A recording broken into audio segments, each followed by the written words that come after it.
नमस्कार मेरे भाई। तो कैसे हैं? पॉलिटी के क्लास में आपका स्वागत है। ये टॉपिक है इंडियन कॉन्स्टिट्यूशन से रिलेटेड। बहुत ही शानदार क्वेश्चन आपको पेड बैच का मैं आपको क्लास दे रहा हूं मेरे भाई। बहुत ही ज़्यादा इम्पोर्टेंट है, बहुत ही शानदार क्लास। बहुत ही इसमें से क्वेश्चन आपको बहुत सारा फंसने वाला है मेरे भाई। तो चलिए ज़्यादा देर न करते हुए मैं शुरू करता हूँ। आशा करता हूँ कि यह सारा क्वेश्चन आपको क्लियर वे में दिखाई दे रहा होगा। थोड़ा और जूम करने का प्रयास करता हूँ। चलिए,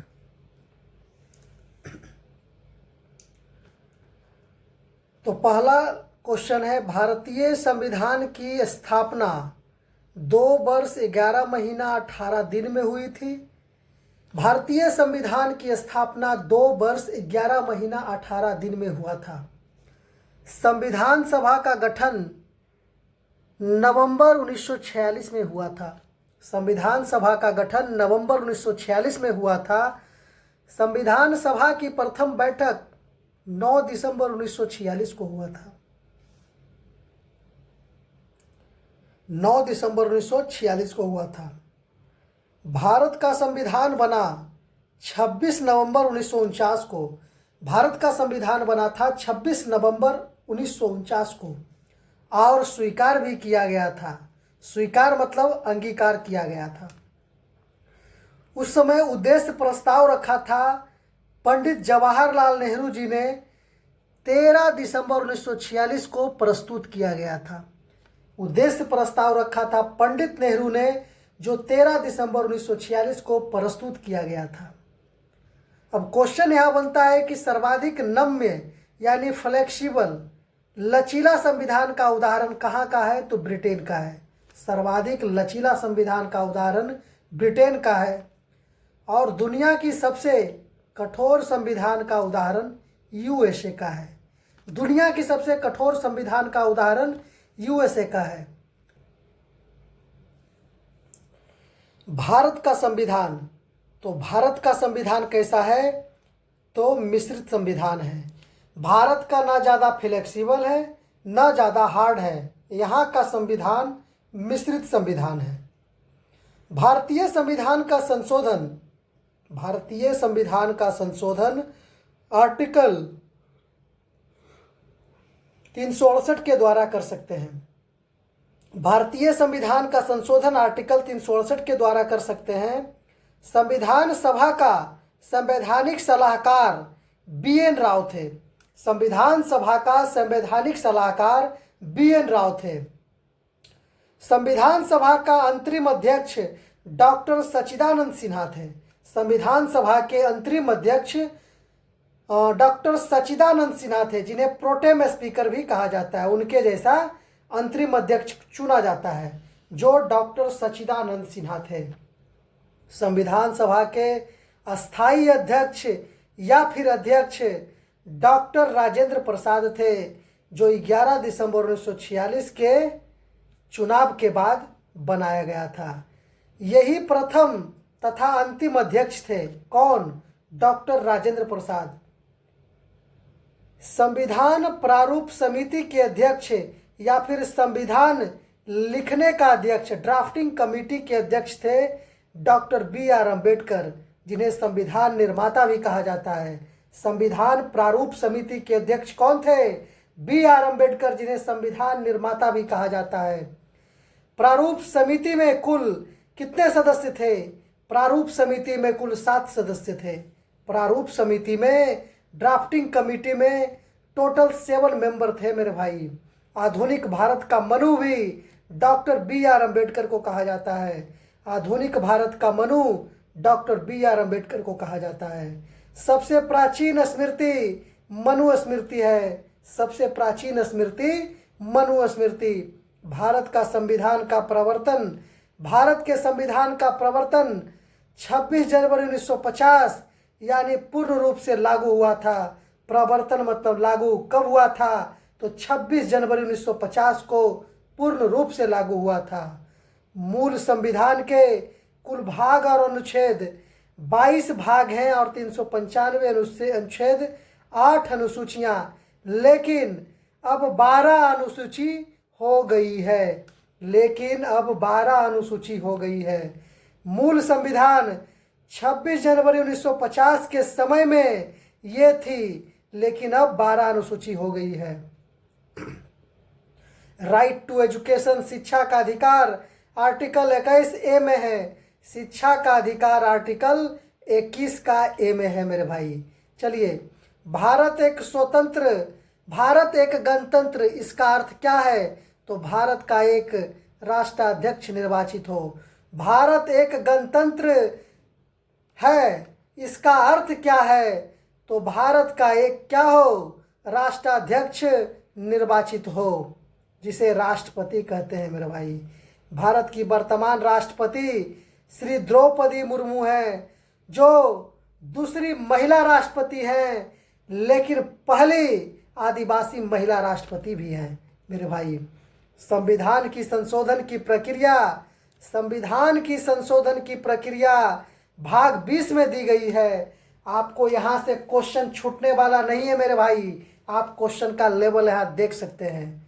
special Bihar special SSC CGL या फिर बिहार सीजीएल हो, या फिर आपका यूपी एसएससी हो, या फिर आपका जीडी हो, सीपीओ हो, सीजीएल हो, ये सारा एग्जाम में आपका छपने वाला एकदम क्वेश्चन है मेरे भाई।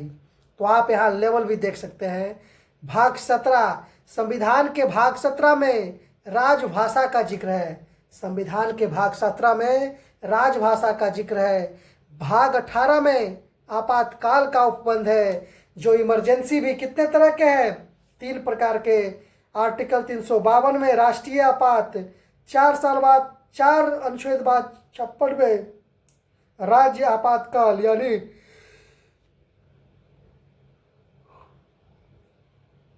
राष्ट्रपति शासन, राज्यपाल यानी राष्ट्रपति शासन। और आर्टिकल 360 में क्या है? आपका फाइनेंशियल इमरजेंसी, वित्तीय आपात जिसको बोलते हैं मेरे भाई। और यहाँ भाग 18 में तो इमरजेंसी का उपबंध है, लेकिन भाग 19 फिर आपका है मिसलेनियस। भाग 19 आपका है मिसलेनियस मेरे भाई। चलिए अगला स्लाइड में चलते हैं। थोड़ा जूम कर लिया जाए, थोड़ा सा जूम कर लिया जाए।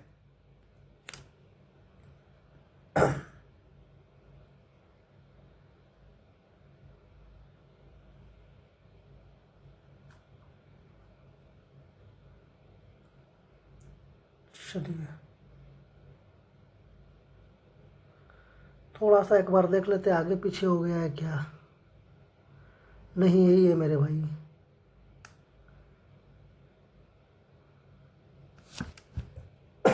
चलिए पेज 2 में, भारत में कितने राज्य हो गए हैं? 28 राज्य, और आपको बताना है क्या 28 राज्य और 8 केंद्र शासित प्रदेश, क्या ये सही लिखा हुआ है? कमेंट में जवाब देंगे मेरे भाई। किसने कहा कि भारत एक अर्ध संघीय अर्थात कम संघीय और अधिक एकात्मक है? किसने कहा कि भारत एक अर्ध संघीय अर्थात कम संघीय अधिक एकात्मक है? तो केसी वेयर ने कहा था। केसी वेयर ने कहा था। पहली बार संविधान सभा का चुनाव जुलाई अगस्त 1946 में हुआ था। पहली बार संविधान सभा का चुनाव जुलाई अगस्त 1946 में हुआ था, तथा संविधान सभा का गठन नवंबर 1946 में हुआ था। पहली बार संविधान सभा का चुनाव जुलाई अगस्त 1946 में हुआ था, तथा संविधान सभा का गठन नवंबर 1946 में हुआ था। याद रखेंगे एकदम मेरे भाई। और 10 लाख आबादी पर 1 सीट का गठन किया गया था उस समय, जिस समय पहली बार संविधान सभा का चुनाव हुआ था 1946 में। 10 लाख आबादी पर 1 सीट का गठन किया गया था। उस समय कांग्रेस को सीट मिली थी 208 सीट, 208 सीट मिली थी। मुस्लिम लीग को 73 सीट मिली थी। 296 सीट पर चुनाव हुआ था, जिसमें 15 सीट और भी पार्टियां को मिली थी।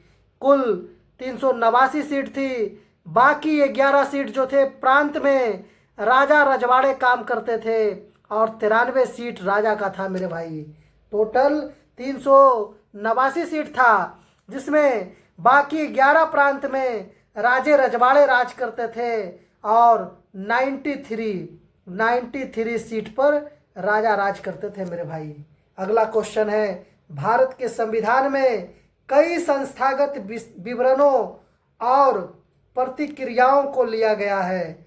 भारत सरकार अधिनियम 1935 के द्वारा भारत के संविधान में कई संस्थागत विवरणों और प्रतिक्रियाओं को लिया गया है। भारत सरकार अधिनियम 1935 के अंतर्गत ब्रिटेन के संविधान का सबसे ज़्यादा प्रभाव भारतीय संविधान में दिखाई पड़ता है।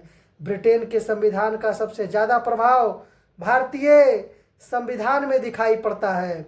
अगला प्रश्न है, संविधान सभा में सदस्यों की कुल संख्या 389 थी। संविधान सभा में सदस्यों की कुल संख्या 389 थी। इसमें देसी रियासत से 93 सीटों पर रियासतों के प्रतिनिधि थे। रियासतों के प्रतिनिधि 93 सीट पे थे मेरे भाई। 11 प्रांत आपका किस तरह से था? उत्तर प्रदेश, मध्य प्रदेश तथा 4 मुख्य आयुक्ति वाले प्रांत थे। उत्तर प्रदेश को यूनाइटेड प्रोविंस बोला जाता था, मध्य प्रदेश को सेंट्रल प्रोविंस बोला जाता था और ये 11 प्रांत से 292 सीट थे। तो आप माइनस करके देख सकते हैं, 389 माइनस 292 प्लस 4 सीट, तो 93 देसी रियासतों को मिला था। देसी रियासतों कहने का मतलब यहाँ राजा राज करते थे मेरे भाई। अगला प्रश्न, संविधान सभा का उपाध्यक्ष निर्वाचित हरीश चंद्र मुखर्जी हुए थे। संविधान सभा का उपाध्यक्ष निर्वाचित हुए थे हरीश चंद्र मुखर्जी। भारत का मूल संविधान प्रकाशित हुआ था देहरादून में। भारतीय संविधान का भारत का मूल संविधान प्रकाशित हुआ था, जिसको मूल प्रति भी कह सकते हैं, देहरादून में प्रकाशित हुआ था। संविधान की जो हस्तलिखित प्रति तैयार किस फॉर्म में थी? तो इटालिक फॉर्म में थी। भारतीय संविधान की हस्तलिखित प्रति तैयार थी इटालिक फॉर्म में, जिन्हें तैयार किया था प्रेम नारायण रायजादा ने तथा हस्तलिखित प्रति पर आकृति बनाई थी नंदलाल बोस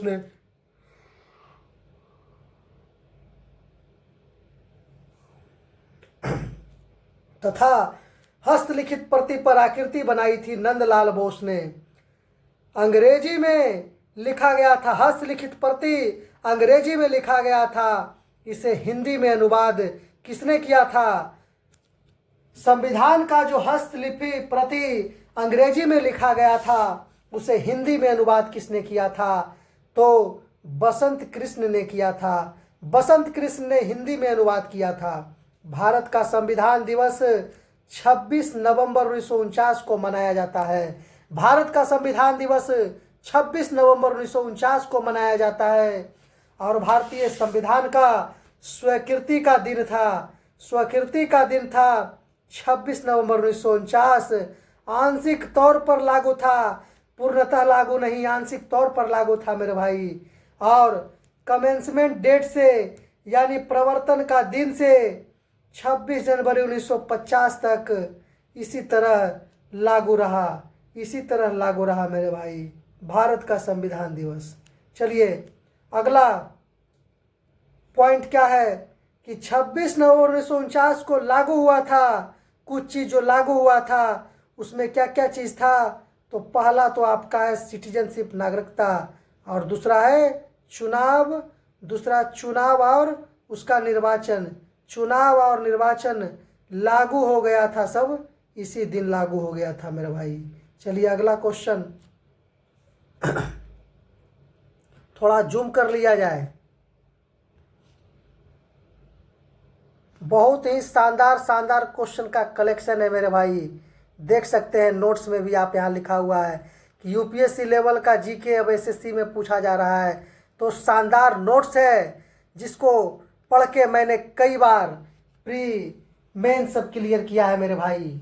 चलिए आगे मैं बताता हूँ आपको कि 1858 तक भारत की सत्ता ईस्ट इंडिया कंपनी के हाथों में थी। 1858 तक भारत की सत्ता ईस्ट इंडिया कंपनी के हाथों में थी। उसके बाद 1858 से 1947 तक ब्रिटिश क्राउन का शासन रहा था। उसके बाद